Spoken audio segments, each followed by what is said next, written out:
યમ કે છે કે આત્માથી પણ પર વસ્તુ છે જેનું નામ છે અક્ષર બ્રહ્મ.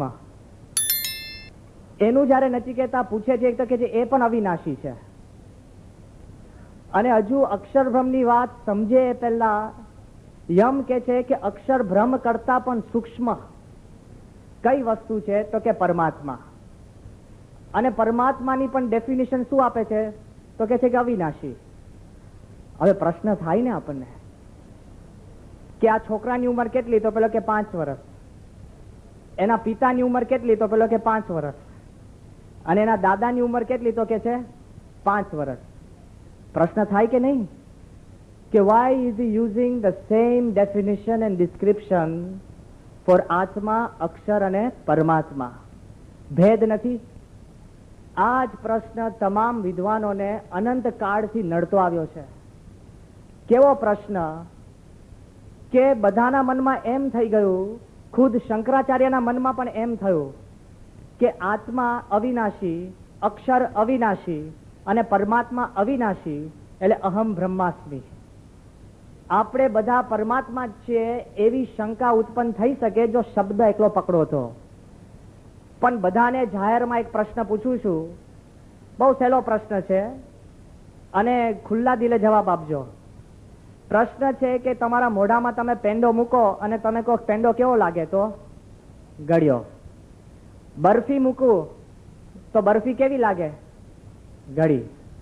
બાંસુદી મૂકું, બાંસુદી કેવી લાગે? ગળી. જલેબી મૂકું, જલેબી કેવી લાગે? ગળી. હવે પ્રશ્ન પૂછું, જો જલેબી ગળી, બાંસુદી ગળી, મૈસૂબ ગળ્યો, પેંડો ગળ્યો તો બધા સરખા છે? તમે કહેશો સ્વામી બહુ ભેદ છે, મારી જલેબી ભાવે છે પણ બાંસુદી ભાવતી નથી. જો ઘડપણની અંદર ભેદ છે એ અનુભવની દુનિયા છે. જ્યારે તમે અનુભવ કરો ને ત્યારે ખબર પડે કે આત્મા, અક્ષર અને પરમાત્મામાં અનંત ઘણો ભેદ છે. આત્માની ગતિ એવું કહેવાય છે એક બ્રહ્માંડ સુધી, બરાબર?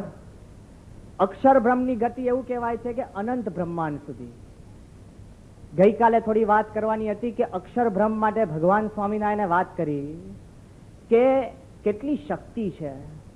તો પૃથ્વીની શક્તિ આપણને ખબર પડે, હમણાં હલી ને ખબર પડી ગઈ ને, અનંત કાળ સુધી ભૂલાશે નહીં. બાપ દાદાના દીકરાને કહે છે કે ભાઈ સાહેબ તું છે ને સારા ફાઉન્ડેશન વાળા ઘરમાં રહેજે. નીકળ આપણને ફાઉન્ડેશન ને શું લેવા દેવા? કેટલી બધી આપણને આમ જાણ પણ આવી ગયું સ્ટ્રક્ચર ઉપર. પૃથ્વીની શક્તિ ખબર પડી. એમ જોવા જઈએ તો અગ્નિની શક્તિ પણ ખબર છે. જયારે એવી આગ લાગે ને 3 મહિના સુધી છે ને હોલવાતી નથી. જયારે સદામ હુસેને ઈરાનના યુદ્ધ પછી અમેરિકા જોડે જયારે યુદ્ધ શરૂ થયું કુવૈતના બાબતમાં, અને એને 9000 નાના મોટા તેલના કુવા, આપણે તો એક તેલનો કુવો અહીંયા મહેસાણા બાજુ જોઈને આમ મૂછ મરડીએ, 9000 કુવાઓ તેલના, ખબર જ ન પડે કેટલા પૈસા નીકળે. આપણે તો નીચેથી પંપ કરવું પડે તેલ, ત્યાં તો ખાલી કાણું પાડે ને. અમે કુવૈત ગયા હતા અને ફુવારાની જેમ તેલ નીકળે છે, એના સેલ્ફ પ્રેશરથી તેલ નીકળે. હા, મેં સ્વામીને કીધું, મેં કહ્યું બાપા હવે આપણે શું પાપ કર્યા, ભારતમાં એક કુવો કાઢો. સ્વામી કે આ તો ભગવાને અક્ષરધામમાંથી એક છાંટો નાખ્યો છે, રહેશે ત્યાંથી સુખ્યા, જશે ત્યારે દુખિયા. વિચાર કરજો કે 9000 કુવાને એને જયારે કુવૈતમાં આગ લગાડી ત્યારે આ લોકોએ પ્રિડિક્ટ કર્યું કે આખી દુનિયા ભેગી થઈને આગ હોલવવા જઈને તો પણ 5 વર્ષ સુધી એક આગ હોલવાય નહીં, એ પરિસ્થિતિ હતી. લે, અગ્નિની શક્તિ છે કે નહીં? 5 વર્ષ સુધી આગ હોલવાય નહીં. મહેનત કર્યા પછી પણ જો પૃથ્વીની શક્તિ છે, અગ્નિની શક્તિ છે, વાયુની શક્તિ નહીં. હમણાં પેલું ચક્રવાત ફરફર કરતું હતું ને, અડિયા પહેલા ગભરાઈ ગયા આપણે. હા, અહીંયા આવ્યું, અહીંયા જશે, ત્યાં જશે, આમ જશે, તેમ જશે, કેટલી બધી હાઈ એલર્ટ, કેટલું હાઈ એલર્ટ હતું. તો વાયુની શક્તિ જોઈ આપણે. એવું કહેવાય છે જળની શક્તિ પણ છે. 18 ફૂટ ઊંચા જયારે મોજા આવે અને 6 માઇલ સુધી અંદર ઘરે ને તો કંડલાની સ્થિતિ આપણે જોઈ છે, જબરજસ્ત શક્તિ. પણ આકાશની શક્તિ ખબર નથી પડતી. આકાશ બધા આપણે રહીએ છીએ, ફરીએ છીએ, પૃથ્વી ફરે છે. વૈજ્ઞાનિકોએ જયારે આકાશની શક્તિ માપવાની શરૂઆત કરીને શું ખબર પડી? ખબર? આપણા શરીરની અંદર, માણસની અંદર પૃથ્વી, જળ, તેજ, વાયુ રહ્યું છે, પણ આકાશ એટલું બધું રહ્યું છે કે ઇફ યુ રિમૂવ સ્પેસ, તમારા શરીરમાંથી આકાશ કાઢી લઈએ ને તો માણસ છે ને, પિન લો ને પિન, એની તમે જે અણી ઊંચી કરો ને, અણી ઉપર માણસ ગોઠવાઈ જાય શાંતિથી. સમજ્યા? તમારા શરીરમાં આકાશનો ભાગ કેટલો છે, અણી ઉપર તમે આરામથી ખેંચાઈ જાઓ, કોઈ ચિંતા નહીં, પલાઠીવાની સુઈ પણ શકો, એટલું નાનું શરીર થઈ જાય. એ લોકો કે છે કે ખાલી પૃથ્વીમાંથી આકાશ કાઢી નાખે ને તો ઓરેન્જ, નારંગી જેટલી પૃથ્વી થઈ જાય. આ ઉપર ગ્રહ દેખાય છે ને, આ બધા ફરે છે ને, એ તો બહુ મોટા કહેવાય. આટલી નાની ટેનિસ બોલ જેટલી પૃથ્વી થઈ જાય. આકાશની શક્તિ કેટલી છે! પૃથ્વી, જળ, તેજ, વાયુ, આકાશ, આ તત્વ, એ તત્વનું આખું એક બ્રહ્માંડ બનેલું છે. હવે આગળ આવું છું મેદાનમાં. એક બ્રહ્માંડ તો બરાબર, એવા અનંત કોટી બ્રહ્માંડ તમે ભેગા કરો ને, એ અક્ષર બ્રહ્મના રૂવાડામાં અનંત કોટી બ્રહ્માંડ અંદર ફર્યા કરે એટલું મોટું અક્ષર બ્રહ્મ છે. બેઠું ભેજામાં. અને એ અક્ષર બ્રહ્મ ભગવાન સ્વામિનારાયણે જાહેરમાં વાત કરી છે કે એ અક્ષર બ્રહ્મને અમે જયારે પૃથ્વી પર લઈને આવ્યા, એ આપણે જયારે આ મૂર્તિના દર્શન કરો છે, ગુણાતીતાનંદ સ્વામી જે મૂર્તિ છે ને આપણે, એ અક્ષર બ્રહ્મ છે. કેટલી મોટી વસ્તુ ભગવાન સ્વામિનારાયણે મૂર્તિમાન કરી દીધી. વિવેક સાગર સ્વામી ઘણી વાર કહે છે કે પ્રોફેસર PN મોદી કરીને બહુ જ મોટા તત્વચિંતક, એને એક થીસીસ લખી 1926ની સાલની અંદર. એક થીસીસ લખી. શું thesis? Akshar, a forgotten chapter in the history of Indian philosophy. કે ઇન્ડિયન તત્વજ્ઞાનની અંદર બધાએ આત્માની વાત કરી, પરમાત્માની વાત કરી, પણ અક્ષર બ્રહ્મની વાત કોઈ નથી કરી. સ્પષ્ટ આમાં લખેલું છે ને ઉપનિષદની અંદર. કેવા શબ્દ લખ્યા છે? એતદ આલંબનમ શ્રેષ્ઠમ, એતદ આલંબનમ પરમ, એતદ આલંબનમ જ્ઞાત્વા બ્રહ્મલોકે મહીયતે.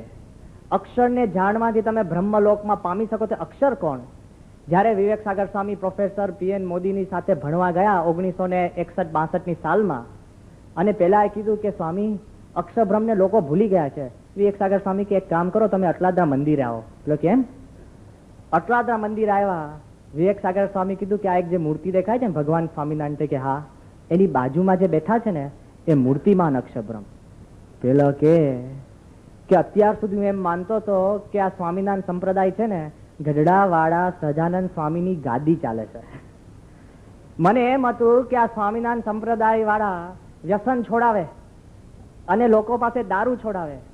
પણ આજે મને ખબર પડી કે આખા ભારતભરમાં જે શંકરાચાર્ય પણ જે તત્વજ્ઞાન નથી હાથ મૂકી શક્યા, એ ભગવાન સ્વામિનારાયણે મૂર્તિમાન કરી દીધું.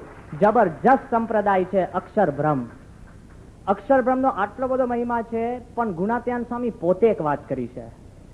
એક વાર ગુણાત્યાન સ્વામી એક જંગલમાંથી પસાર થતા હશે ને ત્યાં એક મરેલું ઢોર પડ્યું હતું. બધા જ સંતો પસાર થાય ને બધા નાકે આમ રૂમાલ રાખી દે, કારણ કે ગંધાય ને. ગુણાત્યાન સ્વામી કે બધાને અહીંયા ભેગા કરો. હવે કઈ કથાનું સ્થાન કહેવાય? હા, બધા મોડું મચકોડવા લાગે કે સ્વામી અહીંયા આપણે દૂર જઈએ, આમ જઈએ, તેમ જઈએ. ગુણાત્યાન સ્વામી કે બધાને અહીંયા ભેગા કરો. બધા સંતો હરિભક્તો ત્યાં ભેગા થયા. પછી ગુણાત્યાન સ્વામી કે છે, સાંભળજો અક્ષરની શક્તિ. ગુણાત્યાન સ્વામી કે અમે અમારી શક્તિ કાઢી લઈએ ને, આખું બ્રહ્માંડ આમ ગંધાઈ ઉઠે. વિચાર કરજો કયા લેવલની વાત છે. આત્મા કરતા પણ અક્ષરની મીઠાશ જુદી છે. પેંડા કરતા બરફીની જુદી છે ને, એમ કેટલી ગતિ ઉપર છે. પણ યમ કે છે કે ભાઈ નચિકેતા, આત્માની વાત તે જાણી, અક્ષરબ્રહ્મની વાત મેં તને કરી, પણ એનાથી પણ પર છે ને પરમાત્મા છે. પેલા લાગે, આપણને લાગે કે આ કોઈ દિવસ આનો અંત આવવાનો જ નથી. આની વાત એનાથી પર, એનાથી પર. આગળ વાત કરે છે કે પરમાત્મા કેવા છે. તો સાંભળજો પરમાત્માનો મહિમા. અક્ષર બ્રહ્મનું તો આપણે તો જ પહોંચી નથી શકતા. અનંત કોટી બ્રહ્માંડો રૂવાડે ફરે. પરમાત્મા કેવા છે તો કઠોપનિષદનો આ શ્લોક સાંભળજો. ઓમ અણોરણ્યાન મહતો મહિયાન આત્મસ્ય જંતોર્નિહિતો ગુહાયામ તમક્રતુઃ પશ્યતિ વીતશોકો ધાતુઃ પ્રસાદાન મહિમાન આત્મનઃ સતેવત. શું કે છે કે આત્મા બરાબર, અક્ષર બરાબર, પણ અણુ કરતા પણ અણુ એ પરમાત્મા છે. જે કઈ તને દેખાય છે આત્માની અંદર અક્ષર ને અક્ષરની અંદર પરમાત્મા. હજુ તો નચિકેતા ડૂમો આમ ઉતારી શકે ને એ પહેલા કે છે અણુરણ્યાન મહતો મહિયાન. જેટલું તને બ્રહ્માંડ દેખાય છે, જ્યાં સુધી તમે પહોંચો, જ્યાં સુધી આગળ જાઓ, એના કરતા પણ મોટું પરમાત્મા છે. હવે આ વિચાર કરજો કે જ્યારે પરમાત્મા પુરુષોત્તમની આ શક્તિની જ્યારે વાત કરે ને ત્યારે આપણને ખબર પડે કે આ શક્તિ એટલે શું. ખબર, થોડુંક વૈજ્ઞાનિક રીતે આપણે સમજવા પ્રયત્ન કરીએ ને તો તાત્વિક રીતે સમજાશે કે અત્યાર સુધી લોકો એમ માનતા કે આ દુનિયામાં જે આકાર દેખાય છે ને એ આકાર છે.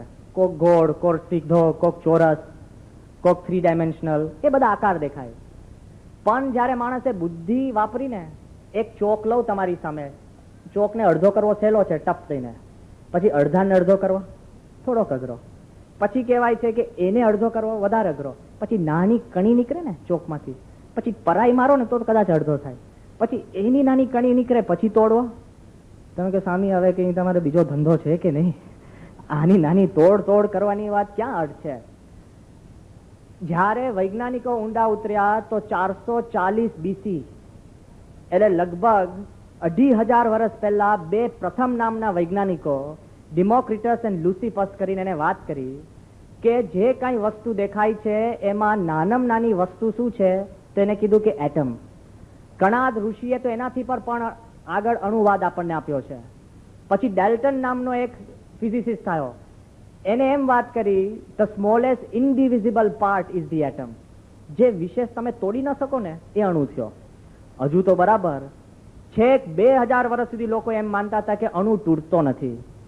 પણ જ્યારે 1897ની સાલની અંદર થોમ્સન નામનો વૈજ્ઞાનિક એને અણુ તોડ્યો, સાહજિક રીતે અણુની ઉપરથી ઇલેક્ટ્રોન પ્રાપ્ત કર્યો. બરાબર કે અણુની અંદર પણ ઇલેક્ટ્રોન છે, જો હજુ સમજાયો. પછી 1919ની સાલની અંદર રધરફર્ડે, એ પણ વૈજ્ઞાનિક, એને અણુ જ્યારે તોડ્યો ને ત્યારે એની અંદર એને ખબર પડી કે એની અંદર પ્રોટોન, ન્યુટ્રોન, આખી દુનિયા છે. જેમ આપણી ચારે બાજુ ગ્રહ ફરે છે ને એમ અણુની અંદર પણ ગ્રહો ફરે, નાના નાના દુનિયા છે. અને જ્યારે મેઝરમેન્ટ કર્યું ને, હવે આવો મેદાનમાં, એને મેઝરમેન્ટ કર્યું ત્યારે ખબર પડી કે ઇલેક્ટ્રોન છે, એટલે ખબર પડી ને, તમને દેખાતો જ નથી, આ અણુઓ ફરે છે ને એની અંદર એક ઇલેક્ટ્રોન છે, એની સ્પીડ 600 માઇલ પર સેકન્ડ, એટલે 1 સેકન્ડની અંદર બોમ્બે જઈને પાછો. તમને લાગે ઓ માય ગોડ, મારી અંદર અણુ પડ્યા છે ઇલેક્ટ્રોન 600 માઇલ પર સેકન્ડ. એટલે કે હજુ ઉભા રહો ભાઈ, ધીરા રહો, હજુ ભગવાનની વાત તો પછી આવે છે. એ કે એની અંદર ન્યુટ્રોન છે, ન્યુટ્રોન, એની સ્પીડ કેટલી? 40,000 માઇલ પર સેકન્ડ આવી જાવ. હવે આ તમને ખબર પડી ને, આ પુષ્પ, આ પાન, આ નાની જરી છે ને, જરી, એની અંદર અનંત અણુ છે, એની અંદર ન્યુટ્રોન છે, 40,000 માઇલ પર સેકન્ડ ફરે છે. ભેજામ બેસે છે. હા, તમને લાગે કે સ્વામી આ સંસ્કૃત બોલો છો? ભાઈ વિજ્ઞાન બોલો છો. કેટલું બધું ઊંડું. અને અત્યારે એવું કે છે કે એને તોડવા માટે, હવે ન્યુટ્રોનને તોડવા માટે શું કરે છે હવે દુનિયા? હવે જો ઝાડથી બિચારા યમરાજા કહેતા એવા છે, યતો વાચો નિવર્તન તે, ભાઈ નથી પહોંચતી વાણી, તો આપણે કેમ ના પહોંચે? હવે આવો સબ એટોમિક વર્લ્ડની અંદર લઈ જાઓ, વાણી ક્યાં પહોંચે છે? લિયો લેડરમેન કરીને, જેને ન્યુક્લિયર ફિઝિક્સ માટે નોબેલ પ્રાઇઝ મળ્યું છે, એ લિયોન લેડરમેને કહે છે કે હવે તમારે અણુની અંદરના ભાગોને તોડવા હોય ને તો કે શું કરવું પડે? અહીંથી વિદ્યાનગર જેટલું, ના અહીંથી બરોડા જેટલું 90 કિલોમીટર જેટલું મોટું તમે સર્કલ બનાવો, બરાબર? એમાં અણુને દોડાવો. દેખાય? અત્યાર નથી દેખાતો. એ પાઇપની અંદર તમે અણુને દોડાવો ને સામે બીજો અણુ દોડાવો, અને એ બે અણુ અથડાય ને ત્યારે તૂટે. આટલી મોટી પાઇપ. એટલે પેલા કીધું કે હજુ સમજાવું છું. સમજાવું કેવી રીતના? કે કેરમ રમો છો ને તમે બધા, તો મધ્યપ્રદેશ જેટલું મોટું કેરમ બોર્ડ હોય, ઓકે? અને એમાં પેલી કિંગ હોય છે ને, તમારો લાલ કિંગ, એ તો પાછો આપણો નોર્મલ જ કિંગ હોય, પાછો એવો મોટો ના હોય. પછી હા, નોર્મલ કિંગ, કેરમની કુકડી મધ્યમાં મૂક્યું હોય, અને છે ગુજરાતના ખૂણામાંથી સ્ટ્રાઇકરથી તમારે કિંગને મારવો હોય ને, કેટલા ચાન્સીસ? એટલા ચાન્સીસ છે. બે અણુ અથડાય તોય વૈજ્ઞાનિકો કહે છે કે આપણે ટ્રાય કરીએ. અને જ્યારે બે અણુ સામ સામે ભેગા થાય ને અથડાય, એને કીધું એમાંથી લગભગ 100 થી વધારે નાના નાના સબ એટોમિક પાર્ટિકલ્સ છૂટા પડે. એટલો મિસોન્સ, ગ્લુઓન્સ, ક્વોર્ક્સ, પ્રી ક્વોર્ક્સ, તમે લિસ્ટ આપતા જ જાઓ. બધા નહીં ઋષિઓના નામ આપું ને એવા નામ છે બધા. ચાલ્યા જ કરે. આ લોકો કહે છે કે ભેજામાં બેસતું નથી.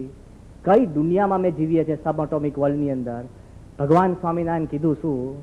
પ્રથમના 41ના વચનામૃતમાં અણુના કોટાન કોટી કટકા કરો, એની અંદર પણ ચિદાકાશ છે અને એની અંદર પણ પરમાત્મા છે, અણુરણ્યાન.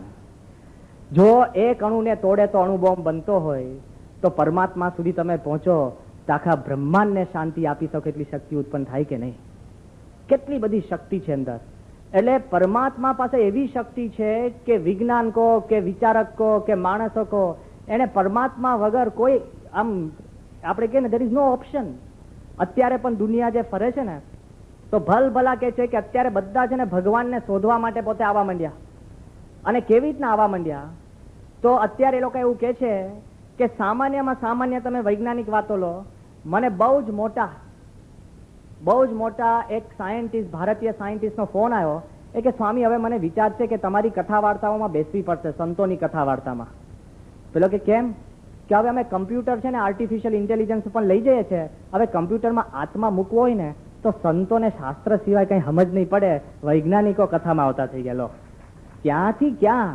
એ તો હજુ બરાબર. આર્કિટેક્ચર લો, બધા વાસ્તુશાસ્ત્ર પર આવી ગયા કે નહીં? હા. અને ભૂકંપ પછી તો ખાસ મને કે સ્વામી બીમ અડધો હોય ને તો વાસ્તુશાસ્ત્ર. મેં કહ્યું નહીં પડે યાર, બેસી જતું અંદર એના સહી. પણ હવે ઘણા છે ને વાસ્તુશાસ્ત્ર પ્રમાણે નથી બાંધ્યા ને એટલે ગબડી ગયા. લે વિચાર કરજો.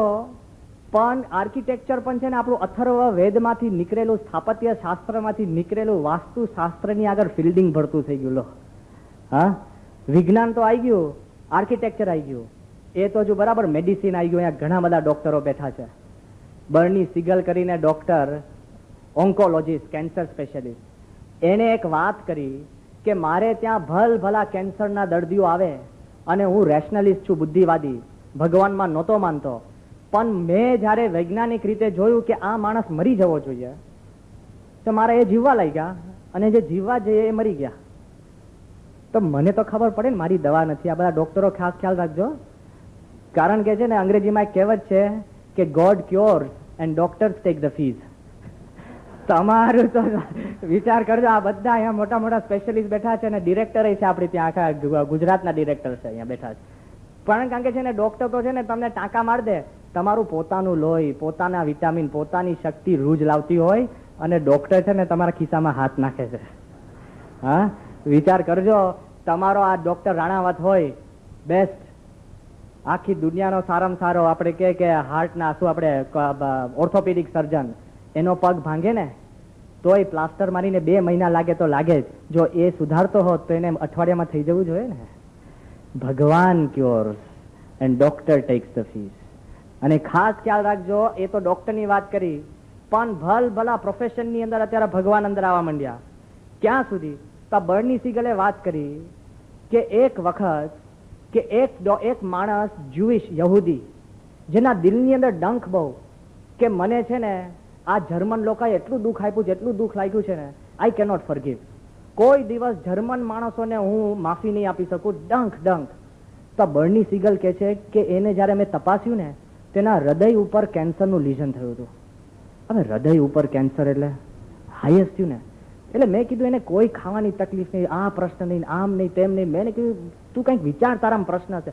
પેલો કે હું બધું કરું પણ હું છે ને યહૂદી ઉપર એટલો બધો અત્યાચાર કર્યો છે, કોઈ દિવસ જર્મનીને હું માફી નહીં આપી શકું. પેલો કે તારો પ્રશ્ન એ છે મારી દવાથી નહીં તું સુધરે, તું માફી આપ. એ કે હું નહીં આપી શકું. એ કે તું માફી આપ કે નહીં આપી શકું. એ કે છેવટે એના હૃદય ઉપર કેન્સર વધ્યું. હૃદયના કેન્સરથી એ મરી ગયો. જો માફી આપી હોત ને તો મારી દવા વગર એ સુધરી ગયો હોત. આ કોણ? ડોક્ટર લખે છે. આપણા દિલની અંદર અત્યારે બધા કહેવા લાગ્યા કે આધ્યાત્મમાં કંઈક એવું બળ છે, અણોરણ્યાન, મહતો મહ્યાન. જે કંઈ આપણી પ્રોફેશન છે એના કરતા પણ ભગવાન અધિક છે, લોકોને ખબર પડે. આમાં તો બરાબર, પણ રમત ગમતમાં ગરી ગયા ભગવાન. ખ્યાલ આવ્યો તમને? આ તો ખાલી અત્યારે કહું છું. અત્યારે બધા ક્રિકેટ છે ને, ક્રિકેટનો ઇતિહાસ તપાસજો. ક્રિકેટ શોધ્યું છે કોને ખબર? સાધુ સંતોએ.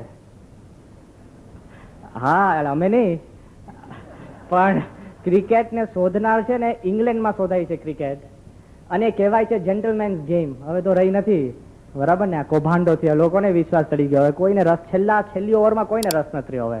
હા, કે બધાને ખબર છે જે થવાનું એ થાય, હવે તો ખાસ નહીં. પણ વિચાર કરજો, ઇંગ્લેન્ડની અંદર પાદરીઓ નવરા હતા.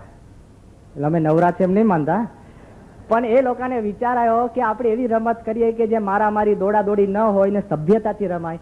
એમાં ક્રિકેટ શોધ્યું છે. હવે તો બિચારા પાદરીઓ તો રમતા નથી, આખી દુનિયા રમે છે. લો, પણ સ્પોર્ટ્સની અંદર ભગવાન આવી ગયા. કઈ રીતે? તો વર્લ્ડ કપ ફૂટબોલ તો તમે સાંભળ્યું હશે ને. આ બાજુ બધી ખડતલ ટીમ પડી હોય, ઇટલી, જર્મની, હોલેન્ડ, બ્રાઝિલ, એક એક ટીમ 90 મિનિટ રમે ને આખી દુનિયા આમ ટીવી સામે આમ જોઈને ચોટીને બેઠી હોય. જબરજસ્ત પાવર હોય છે ફૂટબોલનો. અને એમાં જીત હારની અંદર આખો દેશ રડે અને ઊંચો થાય, એ આખી પરિસ્થિતિ. એવું કહેવાય છે, સાંભળજો, કે જર્મની અત્યાર સુધી ફૂટબોલમાં જ્યારે 11 પ્લેયરો રમતા હોય ને, પછી એક ટીમ લઈને જાય. એનો કોચ હોય, એનો મેનેજર હોય, ડાયટિશિયન હોય. કારણ કે ગમે તે ખાઈ લે પેલો પ્લેયર, પછી એને ઉબકા આવે ને પછી રમવા જાય, ના ચાલે. નહીં, આપણે રમવા ગયા કે થોડું માથું દુખે તો પછી આઉટ. એનું એટલું બધું પરફેક્ટ બધું એ લોકો જુએ. અને ક્યાં સુધી એ લોકો તૈયારી શરૂ કરી કે કદાચ પ્લેયરને વાગે ને તો ફિઝિયોથેરાપિસ્ટ હોય, તરત એની મલમપટ્ટી કરી દે બધું.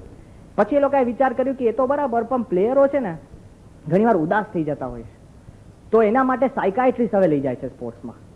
કે કદાચ પેલો ઉદાસ થઈ જાય, તરત એને કે ભાઈ તારું મન આમ છે તેમ છે, તું લડ. સાયકાઇટ્રિસ્ટ. પણ પહેલી વાર જર્મની દેશ એ લોકોના ફૂટબોલ ટીમની સ્પોર્ટ્સની અંદર 2 પાદરીઓ લઈ ગયા. કેમ?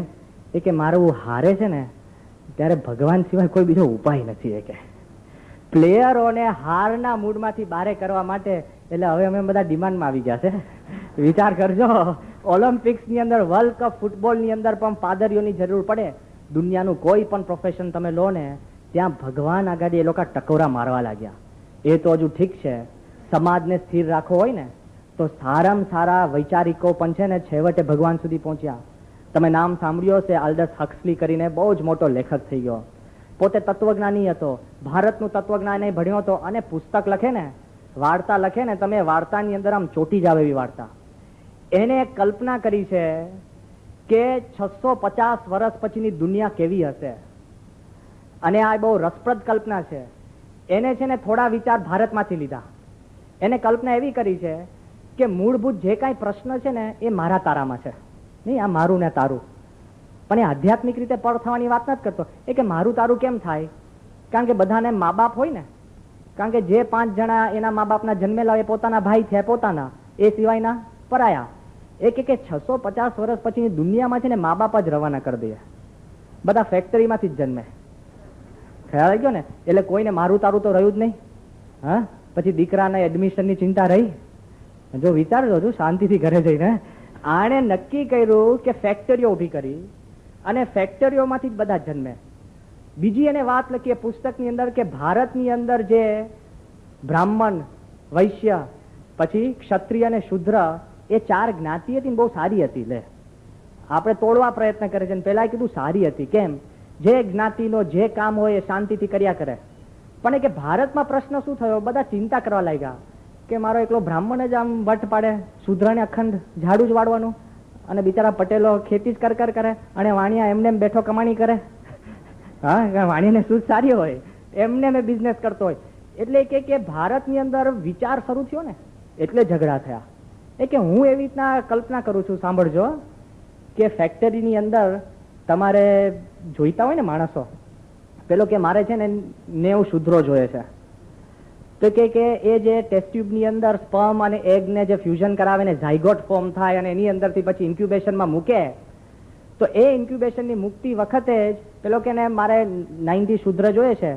એમાંય બધાના રૂપ જુદા હોય તો તકલીફ ને. સીધું જેમ ટ્વિન્સ થાય એમાં ડુપ્લિકેટ થાય, એમ 90 થાય એક જ ઈંડામાંથી. એટલે બધા જ હરખા, કોઈને અરીસો જોવાની ચિંતા નહીં. હા, ડુપ્લિકેટ, ક્લોનિંગ. આ તો બહુ વર્ષ પહેલા એને પુસ્તક લખી છે. પછી એ કે પણ કદાચ મારા વિચાર કરતા તો થાય ને, તો એ કે જે શુદ્ર હોય ને એમાં પહેલેથી ઓક્સિજન ઓછું આપવાનું, અને થોડુંક છે ને આલ્કોહોલ વધારે નાખવાનું. એટલે એને આમ જ પહેલેથી જ એમ જ કે મારે હવે ઝાડુ સિવાય એને પુસ્તકનો વિચાર જ ના આવે. આ જો આની કલ્પનાની વાત કરું છું ખાલી, હજુ આગળ વિચાર કરજો એ એવું કે છે કે પછી એને છે ને હિપ્નોપીડિયા, જેવો છોકરો જન્મે એટલે પહેલેથી જ છે ને પેલાની પેલી બુદ્ધિ, આની આટલી બુદ્ધિ, રક્ષકની લડાયક બુદ્ધિ, આની આ બુદ્ધિ, બધાની જુદી જુદી બુદ્ધિ પહેલેથી જ એને આમ ફિક્સ કરી નાખ્યું, ટ્યુનિંગ કર્યું હોય. હવે આગળ જોજો કે એને ટ્રેનિંગ આપવી પડે ને તો એક રૂમ બનાવી, એ રૂમની અંદર એક પુસ્તક મૂક્યું હોય અને થોડા પુષ્પ મૂક્યા હોય અને એક ઝાડુ મૂક્યું હોય. એટલે નાનો છોકરો ઘૂંટણિયા વાળો આમ જાય ને, પુસ્તક અડે ને એટલે કરંટ લાગે ઘર કરતો, અને ફૂલ અડે ને તો એકદમ દુર્ગંધ એમાંથી નીકળે એટલે પાછો પડે, અને જેવું ઝાડુ અડે ને તો ગલગલિયા થાય. એટલે એને ફિટ કરાવી દીધું કે આ જ મારા માટે સારું. સમજાય છે? આ જો આની કલ્પના જો એવી રીતના એ કે એક એક વસ્તુનું, ક્રોધ માટે ગોળીઓ, ક્રોધ આવે ને ખાઈ લેવાની, ફિનિશ. સોમા નામની ગોળીઓ અને બધું ભારતીય ઉપરથી લીધું છે, સોમવલ્લીમાંથી સોમા, બધું એને પરફેક્ટ ફિટ કર્યું. એમાં એક માણસ વિચાર કરતો થાય છે કે આ યોગ્ય છે, અને એ વિચાર કરતો થાય છે ને એટલે સીધો આપઘાત કરે છે. પછી એ લખે છે કે બહુ વિચાર કર્યો આપઘાત જ કરે ને, પણ એ સોસાયટીમાં ફિટ નથી થતો. આ આખી પુસ્તક અદ્ભુત રીતે આખી સોસાયટીને શાંત કરવા માટે લખીને પછી જયારે બીજી આવૃત્તિ છાપીને ત્યારે આલ્ડસ હક્સલી શું લખે છે ખબર કે આઈ tried to conceive a world which was peaceful, self sustaining. મેં કલ્પના પ્રયત્ન કર્યો કે આખી એક દુનિયા જે શાંત હોય ને પોતાની રીતે શાંતિથી જીવી શકે, કોઈ જ પ્રશ્ન નહીં, નહીં મારું તારું, નહીં આ, નહીં ક્રોધ, નહીં ઝઘડા, આ તે. But my biggest deficiency was the elimination of God. And now I am convinced કે મને અત્યારે કન્વિક્શન ઊભું થયું છે કે no society can be balanced or peaceful without God. Call him Brahma, call him Allah, call him Christ. God is a must. લો, આટલો બધો વિચાર કરીને પછી એ કે છે ભગવાન મસ્ત છે, અને આપણે એક ઘરનો વ્યવહાર સંભાળતા હોય ને અને ચર્ચા કે મારે કે ભગવાનની જરૂર નથી, ભાઈ પડશે. ભગવાન છે ને હી વેઇટ્સ હિઝ ટાઈમ. આ બાજુ દુનિયાના દરેક વસ્તુની અંદર તમે જુઓ કે લોકો છેવટે તો ભગવાન સુધી પહોંચતા થયા જ છે, ગમે તેટલું તમે બુદ્ધિ વાપરો. ઇમેન્યુઅલ કાન્ટની વાત સાંભળી હશે તમે, નામ બહુ જ મોટો તત્વચિંતક થઈ ગયો, અને એને એક પુસ્તક લખી, ક્રિટિક ઓફ પ્યોર રીઝન. અને પુસ્તકમાં શું લખ્યું છે ખબર? 645 પાનાની પુસ્તક છે. એમાં એને સિસ્ટમેટિકલી હી હેઝ મર્ડર્ડ ગોડ. એની વ્યાખ્યા છે કે આ પુસ્તકની અંદર ડગલે ને પગલે ભગવાનનું એને છે ને અવસાન કર્યું છે, અને બુદ્ધિવાદે કરીને એને ભગવાન નથી એ પુરવાર કર્યો. 645 પાનાની પુસ્તક છે, કોઈને મળે ને તો વાંચો. કેમ? કારણ કે એ પુસ્તક લખ્યા પછી એ લખે છે છેલ્લા પેરેગ્રાફમાં એ કે આ બધું મેં લખ્યું અત્યારે રાત છે, it is night, and my servant has just brought me some tea. કે મારો નોકર મને છે ને ચા લઈ આવ્યો છે, અને હું ગાર્ડનની અંદર બેઠા બેઠા હું ચા પીતા પીતા જયારે આકાશ સામે જોઉં છું ને અને અનંત તારા જોઉં છું ને, than I feel there must be a God. કે આરા મૂર્ખનો જામ 645 પાના લખીને એને કીધું ભગવાન નથી, પણ જયારે આકાશ સામે દ્રષ્ટિ કરો ને તો કેને શીતમ પતતી પ્રેષિતમ મનઃ. કોના વડે? ભગવાન છે ને મહતો મહ્યાન, અણુરણ્યાન. જે જો ને ગમે તે પ્રયોગમાં જાઓ ને તો કરવું જ પડે. બીજા વિશ્વયુદ્ધ વખતે એવું કહેવાય છે કે જયારે 3 લાખ ઇંગ્લેન્ડ અને અમેરિકાના સોલ્જર નોર્મન્ડી બીચ કહેતા કે ફ્રાન્સની બીચ ઉપર એક જ રાતમાં ડી-ડે વખતે જયારે ટ્રાન્સફર થયા, અને 80,000 જર્મનના સૈનિકો બધા ઉભા હતા, જેમ સસલા મારે ને માણસોને મારતા હતા, ધડ ધડ ધડ ધડ ધડ. અને આ જો મુકાબલો હારી જાત તો બીજું વિશ્વયુદ્ધ હિટલર જીતી જાત. આ પ્રશ્ન હતો. એની અંદર એ લોકોને કહે છે કે તમને બંદૂક, એમ્યુનિશન બધું આપ્યું હોય છે, પણ જયારે 66 એ લોકો એવું કહે છે કે લગભગ 52 થી 53% બ્રિટનના સોલ્જર્સો મરી ગયા. અને જયારે એની લાશ ઉપાડવા માટે જયારે બ્રિટનના માણસો ગયા ને ત્યારે શું ખબર પડી ખબર? કે દરેક સોલ્જરની અંદર 67% સૈનિકો એવા હતા જેના ખિસ્સાની અંદર બાઇબલો હતી. ત્યારે વિચાર કરતા થઈ ગયો દેશ કે આર્મીની અંદર કોઈ પણ સૈનિકને ભેગી બાઇબલ લઈ જવાની અમે આજ્ઞા નથી કરી. ખાનગીમાં 67% લોકો ખિસ્સામાં બાઇબલ લઈને ફરતા હતા. કેમ? મહતો મહ્યાન. તમે ગમે તેટલો પ્રયત્ન કરો, કેટલા વર્ષ, 70 વર્ષ સુધી કોમ્યુનિસ્ટ લોકોએ ભગવાનને દૂર રાખ્યા, અને ગોર્બેચોવે જ્યારે કોમ્યુનિઝમ ટાળ્યું, વેટિકન જઈને એને પોપ અગાડી વાત કરી. શું વાત કરી ખબર? For 70 years we were misled. 70 વર્ષ સુધી અમે ગેરમાર્ગે દોરવાઈ ગયા હતા. કેમ કે ભગવાન વગર સંસ્થા, ભગવાન વગર ઘર, ભગવાન વગર જીવન, ભગવાન વગર સોસાયટી, ભગવાન વગર સમાજ કોઈ પણ સ્થિર નથી રહી શકતો. કારણ કે નાનામાં નાની ચીજ પણ ભગવાન છે અને મોટામાં મોટી ચીજ પણ ભગવાન છે.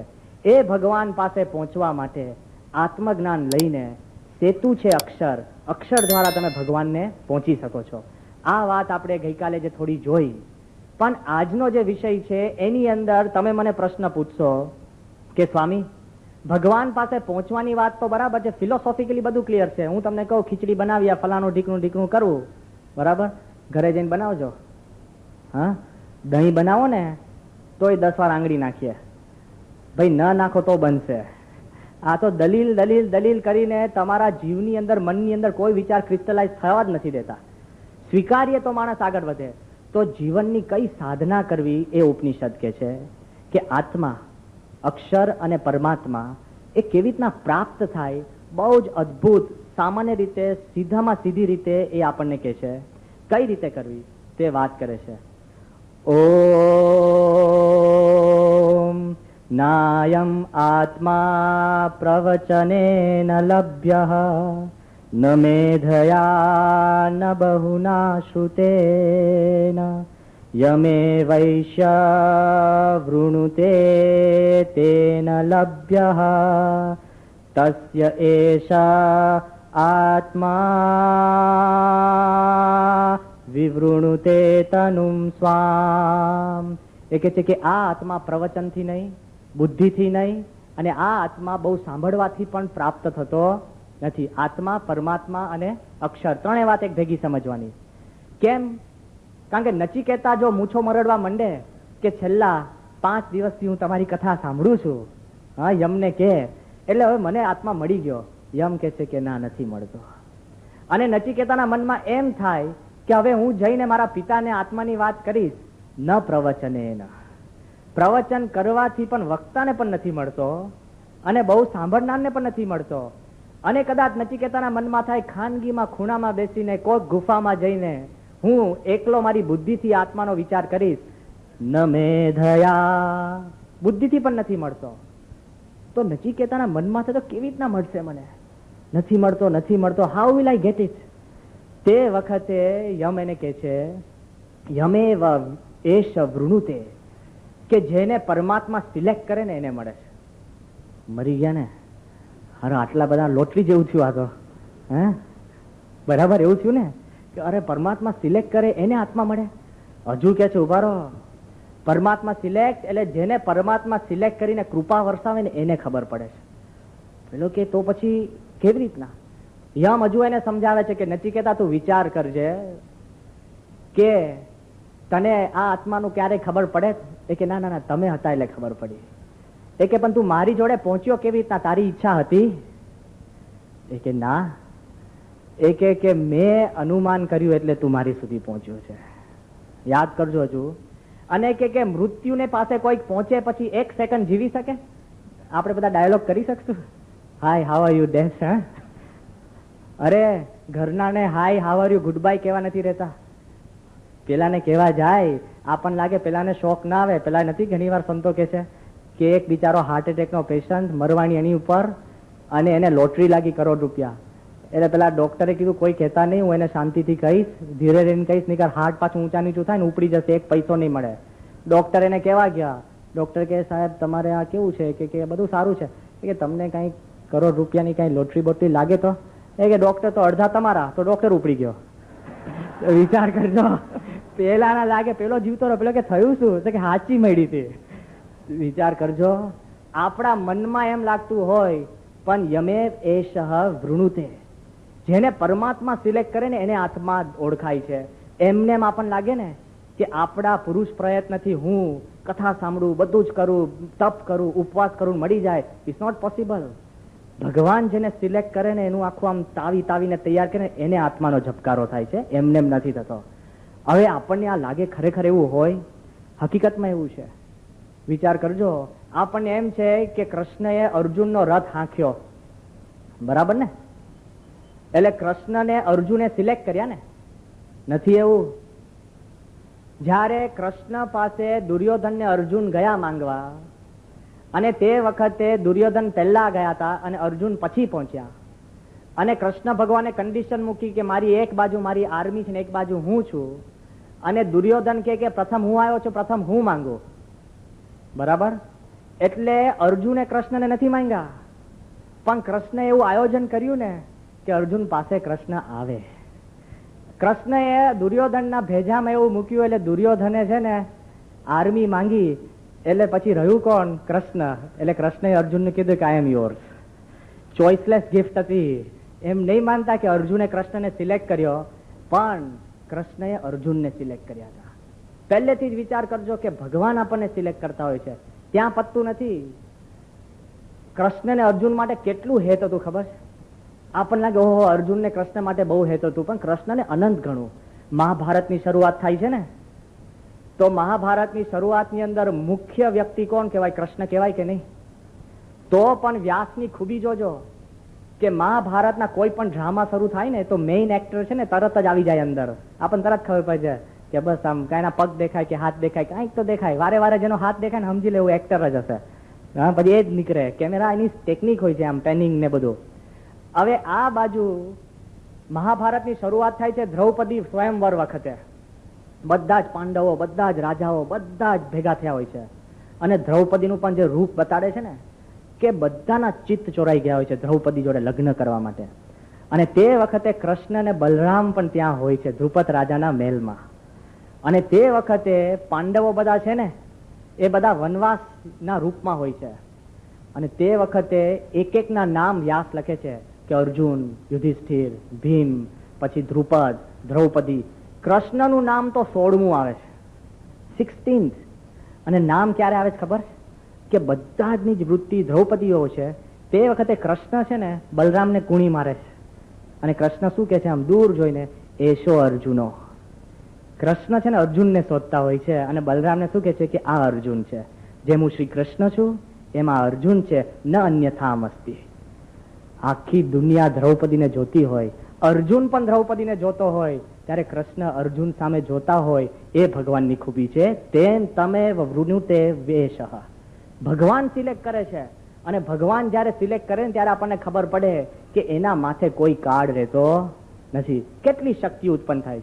તો પહેલામાં પહેલું આપણે છે ને આપણી બધી વસ્તુની જો મર્યાદા સમજીશું ને તો ભગવાનમાં હેતપ્રીત થશે. કેવી રીતના મર્યાદા?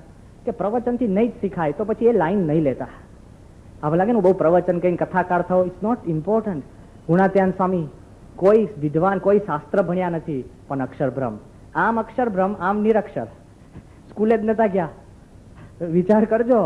પણ અંતઃકરણની અંદર પવિત્ર શુદ્ધ કેટલી બધી શક્તિ હતી. તો આપણે જયારે આપણી મર્યાદા સ્વીકારીએ ને ત્યારે આગળ વધતા હોય. કોઈને લાગે સ્વામી મારી મર્યાદા સ્વીકારવાથી હું આગળ વધું. હકીકતમાં વિચાર કરજો, કોઈ ગમે તેલો કૂદકો મારે ને તો 6 ફૂટ કૂદે, પછી પોલ વોલ્ટ કરે તો 18 ફૂટ કૂદે, પણ કોઈ પણ કૂદકો મારીને ચંદ્ર પર પહોંચી શકે? હા, પહોંચે તો એને અત્યારે પહોંચાડ દો દવાખાને. જો એને લાગતું હોય કૂદકો મારીને પહોંચું. જો પગની મર્યાદા જયારે આપણે સ્વીકારીને એટલે રોકેટ બન્યા. સમજાય છે આ દલીલ? પગની મર્યાદા સ્વીકારી તો રોકેટ બન્યા. એમ કોઈ કે બસ મારી જેટલી આંખ બધું જોઈ શકે, પણ આપણને લાગ્યું ખાલી છે ને 2 કિલોમીટર સુધી જોઈ શકે. આંખની મર્યાદા જયારે સ્વીકારીને તો દૂરબીન બન્યા. સમજાય? પ્રગતિ થઈ. મર્યાદા સ્વીકારવાથી પ્રગતિ થાય છે. શ્વાસની મર્યાદા સ્વીકારી. આપણને લાગે જેમ હું શ્વાસ બસ હું શ્વાસ લઉં છું એટલે વાંધો નહીં, પણ ભાઈ પાણીમાં નથી લઈ શકતો એટલે સબમરીન બની. ખ્યાલ આવ્યો?